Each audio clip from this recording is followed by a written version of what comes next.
Thank you very much for agreeing to this interview. Your position and analysis as a Russian opposition figure and member of Navalny's team are extremely interesting, especially regarding the ongoing developments in Georgia, Russia, Armenia, and Ukraine.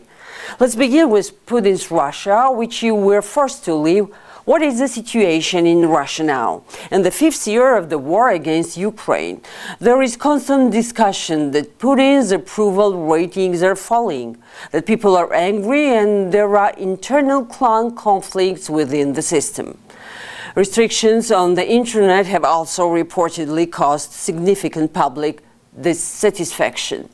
What is the real situation? Are there cracks in system, or does Putin still firmly control the situation? Well, first, I think Russia broadly is coming to realization that the war in Ukraine and the standoff with the democratic world is a dead end.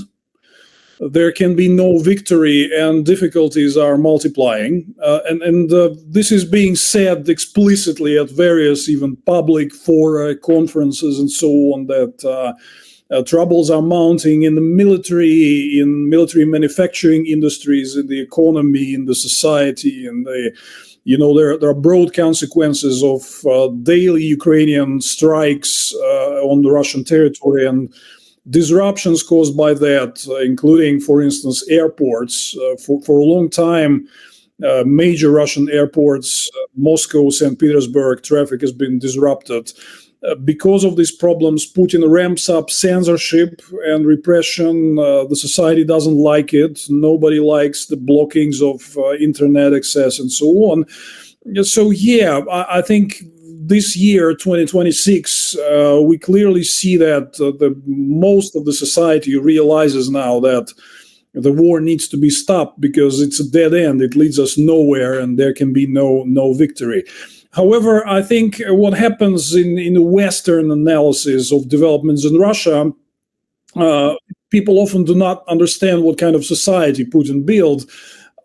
Usually, in the West, when people are unhappy with the government, they protest, they vote them out, and changes come. In Russia, for over 20 years, Putin has been destroying any mechanisms for political organization, for activism, for protests against the government, and not only resistance in the broader society, but also elites are very incapacitated and unable to organize and do anything about it. Because, one of my sources in Russia told me, listen, the person who actually works somehow in the system, he said, they keep arresting guys like us more frequently than guys like you. Because if you open Russian news every day, you see another deputy minister or deputy governor or mayor of major city or a top manager of some state corporation being arrested for one reason or another. So there's this deep fear. Everybody with even remotely important positions are being constantly monitored. So there's no way that people can organize, and it's hard even to discuss the dire situation in the country because very likely that it's going to be recorded and reported to Putin or security services. So people kind of stay on very high alert and are very cautious about what they're doing, which means that there is a very big distance between point A and point B. Most people, including the elites and the broader society, are unhappy about what is going on. But are there mechanisms that allow them to do anything about it? Not so much, which means that I see a lot of publications in the West about potential coup against Putin, Putin losing his grip. This is all premature. He's definitely losing his authority, his popularity. But between this and certain changes lies the major incapacitation of the society, of the political elites, which means that usually, if you go back to Russian history, in an oppressive, overly centralized system like that, it will take a major further weakening of the authority of the dictatorial regime before people will finally come out and do something about it. It happened more than once in Russian history. So we're not at that moment. We are in early stages when it becomes evident that the system is not working anymore, but it might take some time. I think, comparing to World War I, for instance, we may be somewhere in 1915, when people started to openly say that we're losing, but, some time has passed before it had translated into certain political developments. But these are also not to discount or disregard. These are very important signs of the cracks in the system, which I think should encourage people in a free world to put more pressure on Putin by helping Ukraine, by enhancing sanctions and so on, to make him even weaker, which increases the odds for certain political changes to happen in Russia. Not today, but possibly, at some breaking point in the future. Still, we already know that nearly 1 million people have died in this war. Could this eventually trigger protests? And Putin's troops are retreating from their directions of Zaporozhye, something that seemed unimaginable at the beginning of the war. Could this affect public mood and protests? Well, I think 1 million people is somewhat an exaggerated figure. 1 million people includes dead and wounded, of which somewhere between 300,000 and 400,000 people were killed in action, hardly more than that.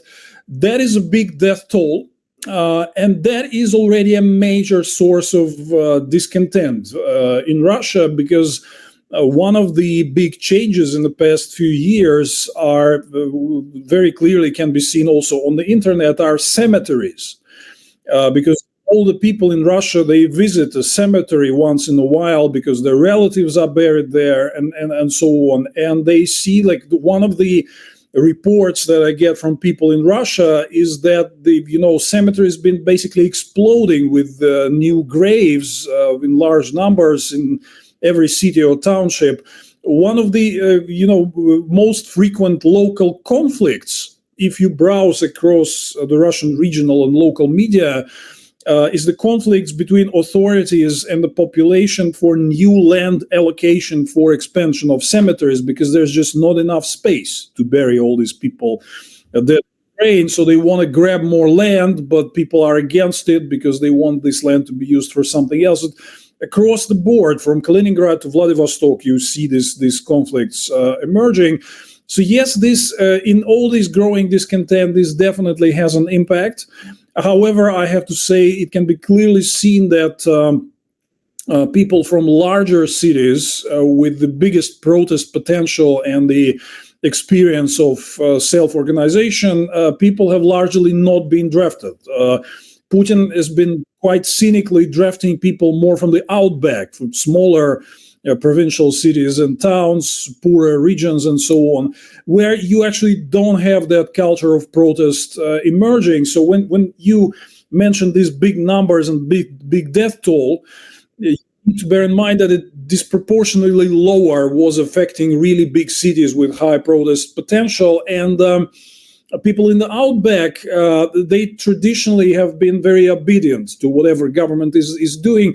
They don't even possess the knowledge. There's less internet connection, less connection with the information space. So if they've been told that we've been attacked by NATO or some foreign adversary, they just sort of get themselves together and go fighting. This is what happens. So this is actually the factor that downplays the death toll is super high, and the highest that we had since World War II.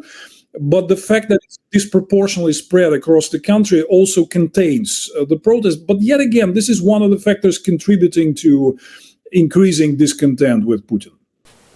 Let's move to Georgia. In your opinion, what kind of connection exists between Bidzina Ivanishvili and Putin?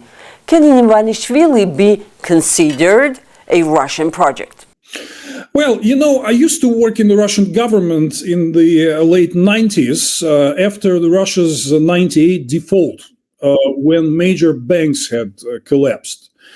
And I very well remember that Ivanishvili, who was not Bidzina back then, but Boris, Russian government, did major efforts in bailing his bank out after it found itself in trouble after '98 financial crisis. So that I know for certain.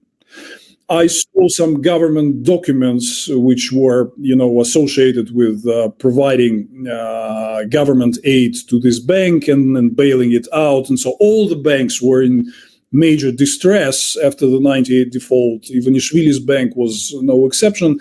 So definitely there is some connection from these years, and I'm pretty sure that this tie was never broken. Ivanishvili knew who bailed him out because major bankers actually did lose everything, and some of them died, like Vinogradov, the head of Income Bank, in poverty. The others, like Gusinsky and Berezovsky, were ousted and so on.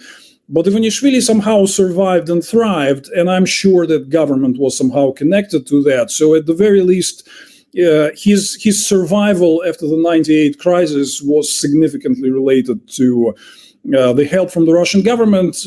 Details of this are not very much publicly known, but I'm pretty sure that the kickstart was there. So the Russian government somehow supported him in a very important moment after that crisis. But definitely, one of the key issues that Ivanishvili is hungry for money, obviously, as we all know.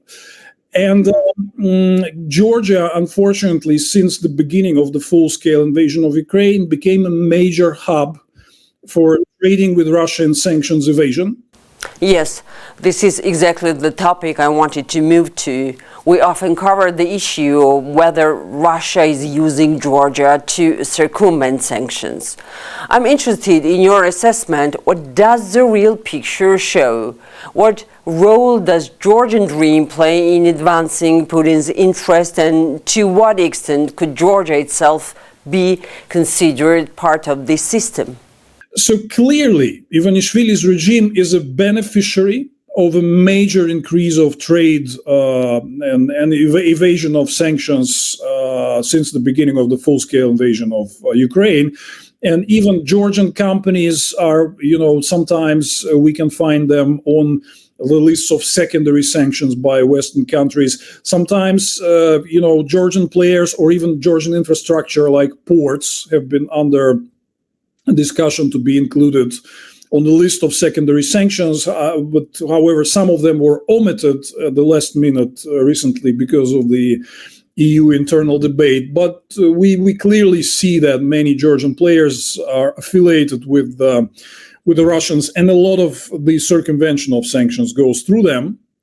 So I think it's safe to say that Ivanishvili's regime was significantly strengthened financially in the recent years through this, illicit trade and sanctions evasion with Russia. So it was motivated also to become more hostile towards Europe, because Europe was clearly unhappy with the fact that Georgia became the sanctions evasion hub. So clearly it was a no-brainer that it's going to be targeted with secondary sanctions at some point. They categorically deny this. Yeah, but you really have to turn to massive amount of publications by investigative journalists across Europe who exposed a lot of these ties, and statistics speak for itself. There is no sudden market for European goods in Georgia, particularly complex, sophisticated industrial equipment and so on.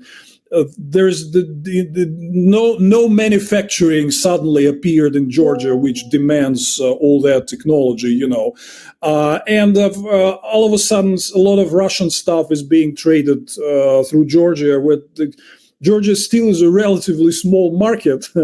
So you see that it's simply facilitating a secret cross-border trade with Russia. You have to look at statistics just to prove it. It doesn't take a lengthy analysis. So they may deny it however they want, but it's very clear. And again, this issue has been permanently debated by European Union authorities when they discuss the sanctions packages. I'm pretty sure there will be more and more names of Georgian companies and individuals who will be included into the list of the secondary sanctions because they help facilitate sanction circumvention trade with Russia. So that is, and you know, the trade was thriving. So they got obviously a lot of money from it, which is that is proven by statistics and simple analysis of the cash flows, and you don't have to go far to see these numbers.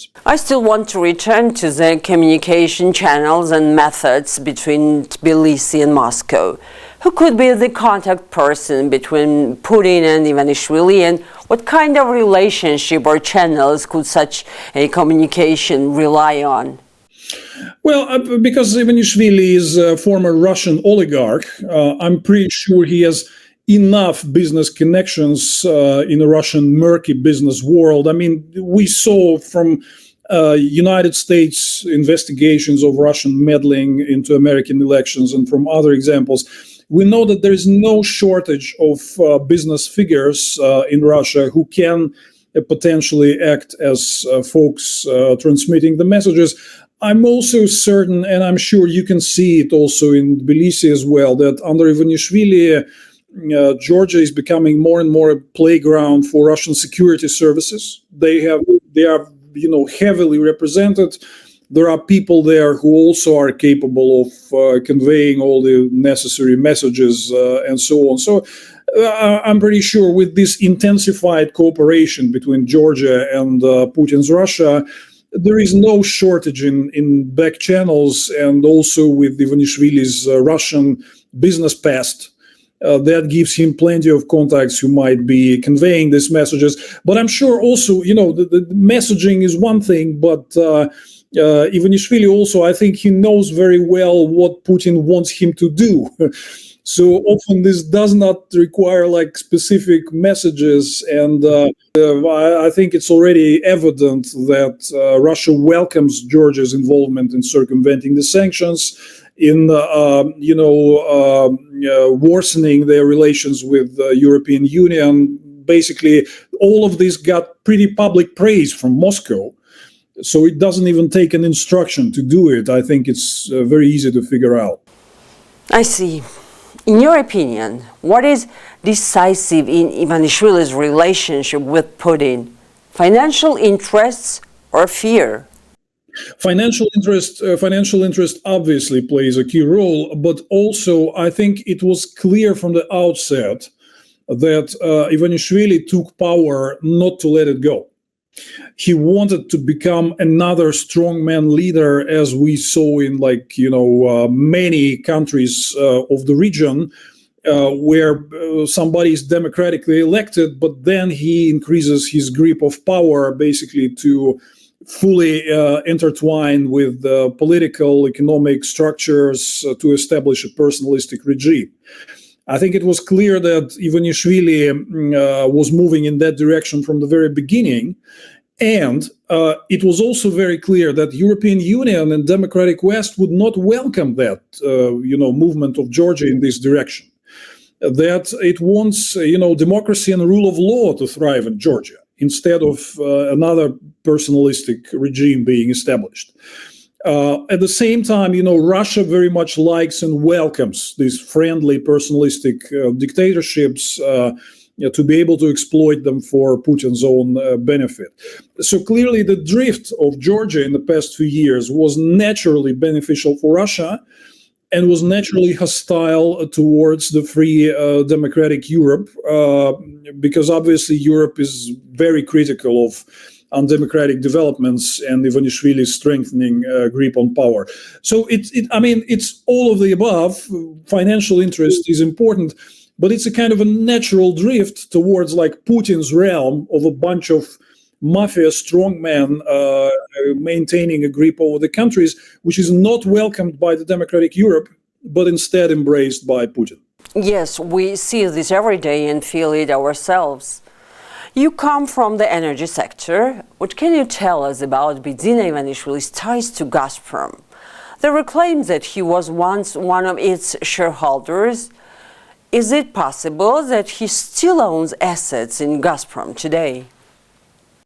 I'm not sure about that, and I think this would have been like a very unwise exposure on his part. Well, I would not deny it, but definitely I think this fact that he was very deeply entrenched into the Russian energy business community in the past gives a lot of hint about his background and his connections inside Russia. So I think maybe at some point he traded this off to sort of fully reside in Georgia and establish control and grip over your country. But what is important here is that he also brought back from Russia the methods that are used by big oligarchic Russian business, methods of total control and buy off of people, society, media, and so on, and repressions against those who disobey. That's I would call it a Gazprom culture, which Bidzina imported from Russia. Whether he still maintains commercial ties with Gazprom or not, I don't know. But the practices, definitely, he brought with him the practices that Putin's Gazprom dictatorship basically maintains over Russia. These are the same methods for, personal enrichment through political control over the country and the monopolization of the country's political scene. This is what Putin and Gazprom do, and I think Bidzina is replicating pretty much the same thing in Georgia. Yes, he has effectively taken the country hostage and is trading with Georgia.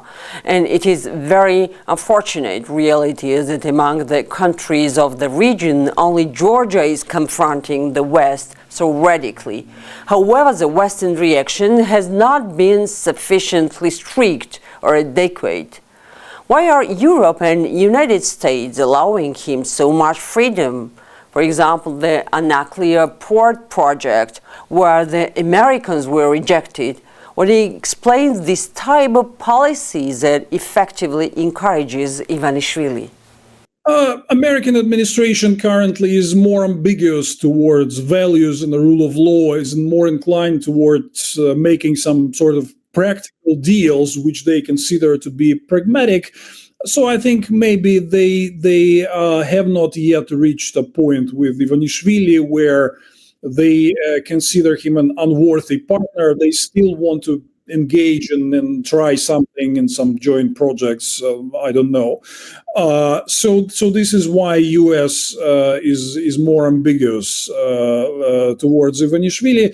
I think Europe has more reasons to be concerned because Europeans know all too well where this all leads. When you have a personalistic mafia dictatorship, usually these countries end up in Putin's realm of control, like happened with Hungary, for instance, or Serbia or some West Balkan, countries, and so on. So they clearly understand this direction, which is what makes Europe more worried.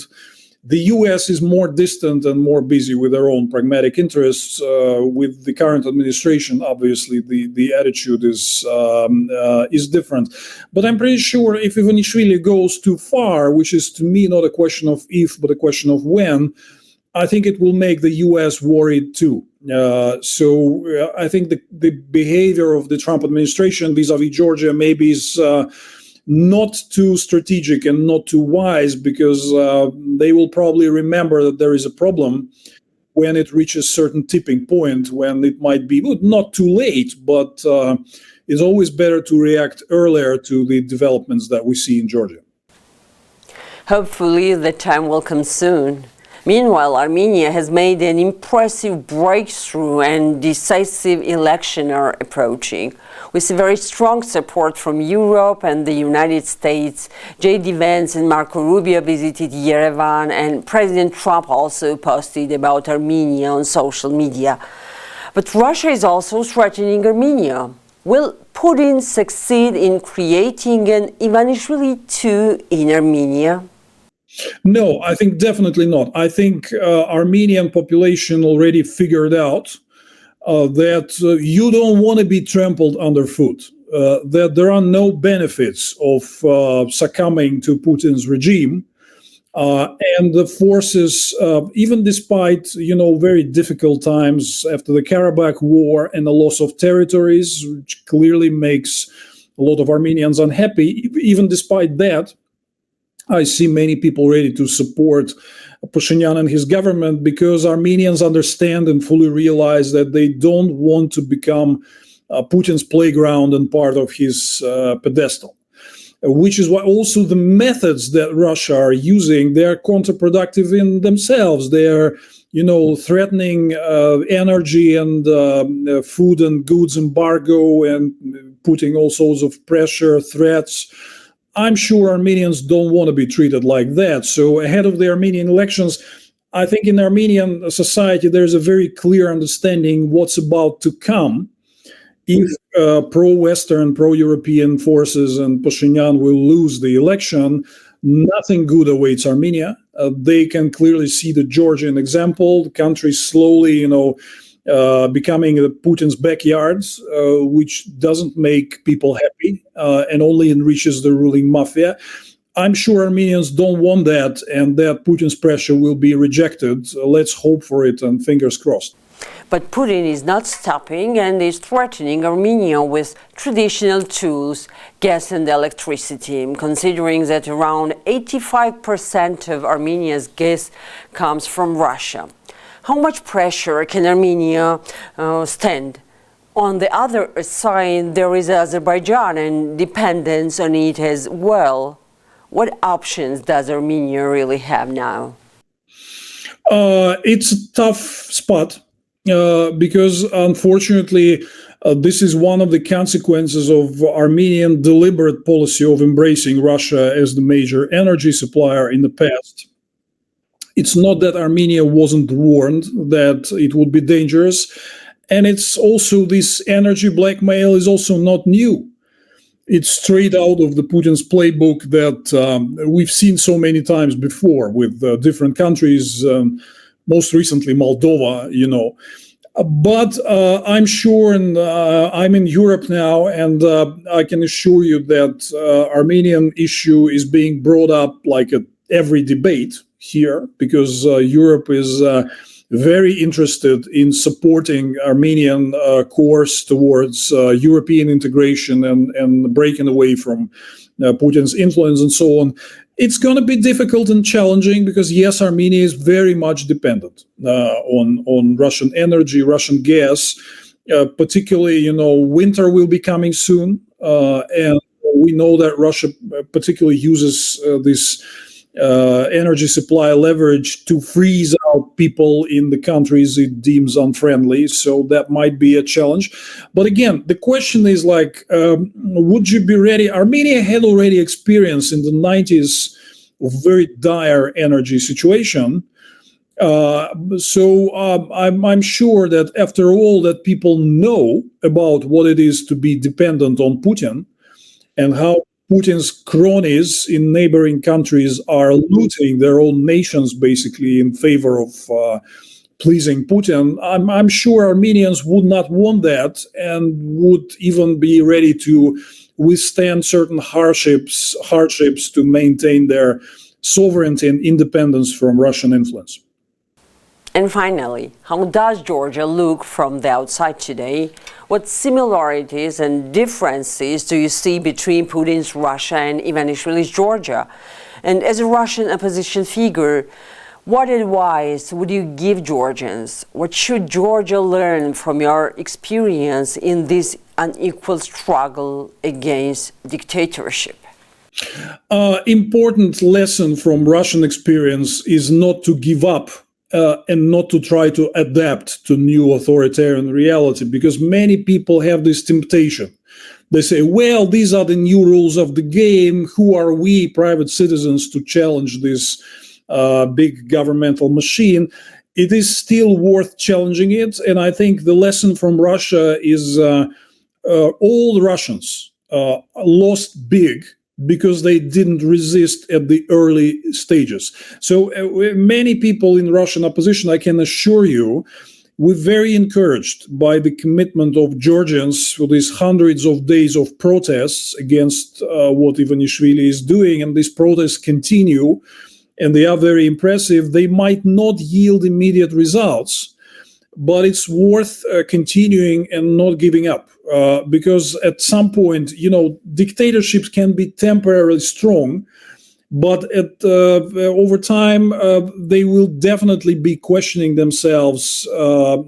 Is there like a way forward? And so, like, you see what is happening with Putin's Russia. A year or two ago, everybody discussed how resilient Russia is in the face of Western pressure, but it was all a facade.